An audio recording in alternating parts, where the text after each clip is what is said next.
Shalom saudara yang terkasih dalam Tuhan, senang sekali saya bisa menjumpai Bapak Ibu sekalian melalui GKM Menyapa hari ini. Saudara yang terkasih, hari ini kita akan merenungkan satu tema yang sangat penting dalam kehidupan iman kita, yaitu melekat karena cinta. Mari kita coba merenungkan kekuatan cinta dalam kehidupan kita setiap hari. Pernahkah kita merasakan bagaimana cinta membuat kita ingin selalu dekat dengan orang yang kita kasihi? Misalnya seorang suami yang tidak ingin berpisah dari istrinya, seorang anak yang selalu ingin bersama orang tuanya, atau sahabat yang setia dalam suka dan duka. Cinta membuat hubungan menjadi dekat, menjadi erat dan melekat. Namun pertanyaan yang perlu kita renungkan sebagai orang-orang percaya, bagaimana dengan relasi kita dengan Tuhan? Apakah sudah didasari dengan cinta yang membuat kita ingin dekat, erat, melekat dan tinggal di dalamnya? Dalam Injil Yohanes 15 ayat 4 berkata, "Tinggallah di dalam aku dan aku di dalam kamu. Sama seperti ranting tidak dapat berbuah dari dirinya sendiri kalau ia tidak tinggal pada pokok anggur. Demikian juga kamu tidak berbuah jikalau kamu tidak tinggal di dalam aku." Ayat ini adalah bagian dari perumpamaan tentang pokok anggur. Sebuah percakapan penting antara Yesus dan murid-muridnya. Kata tinggal dalam bahasa aslinya yaitu meno berarti menetap, bertahan atau terus beradam. Ini adalah sebuah perintah untuk konsisten dalam segala situasi, baik dalam keadaan senang maupun keadaan sulit dalam kehidupan kita. Mengapa Yesus memerintahkan kita untuk tinggal di dalamnya? Jawabannya sederhana namun mendalam, agar kita dapat menghasilkan buah-buah rohani. Dalam Galatia 5 ayat 22 sampai 23 kita membaca tentang buah-buah roh. Ada kasih, ada sukacita, ada damai sejahtera, kesabaran, kemurahan, kebaikan, kesetiaan, kelemah lembutan, dan penguasaan diri.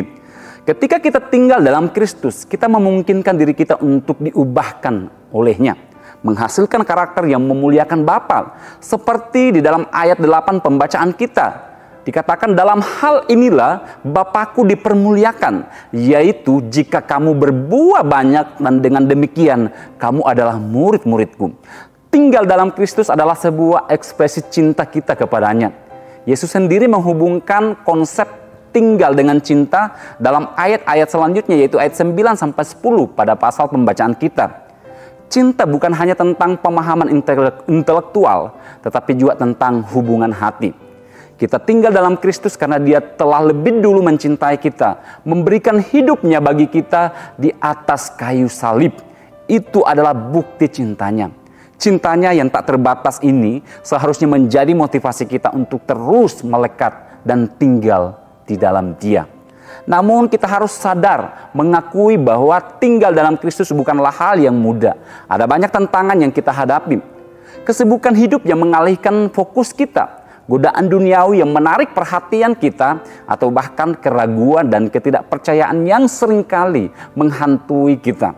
Karena itu kita perlu membuat satu komitmen yang baru, berani memutuskan untuk tinggal di dalam Kristus. Lalu bagaimana kita bisa mempraktekkan tinggal di dalam Kristus dalam kehidupan kita setiap hari? Ada beberapa cara praktis yang bisa kita lakukan. Pertama, kita bisa memulai hari kita dengan waktu teduh, membaca Alkitab dan berdoa. Kita juga bisa memilih satu ayat Alkitab untuk direnungkan sepanjang hari, menuliskannya dan meletakkannya di tempat yang sering kali kita lihat. Berdoa secara spontan sepanjang hari juga bisa membantu kita tetap terhubung dengan Tuhan. Misalnya dengan berdoa singkat dalam hati saat menghadapi situasi tertentu. Saudara-saudara yang terkasih, tinggal dalam Kristus bukanlah beban, melainkan undangan untuk mengalami cinta yang sejati dan hidup yang berkelimpahan. Biarlah cinta Kristus menjadi alasan kita untuk tinggal, untuk melekat, dan di dalam Dia menjadi ekspresi cinta kita kepadanya. Seperti yang dikatakan oleh seorang teolog yang bernama Andre Murray, tinggal dalam Kristus adalah tidak lebih dan tidak kurang dari menyerahkan diri sepenuhnya kepadanya untuk dipimpin dan dikuasai oleh Roh-Nya. Mari kita menjawab panggilan Kristus untuk tinggal di dalamnya, melekat padanya karena cintanya. Kiranya kita semua dapat semakin melekat pada Kristus dan terus berproses untuk mengalami transformasi hidup. Amin.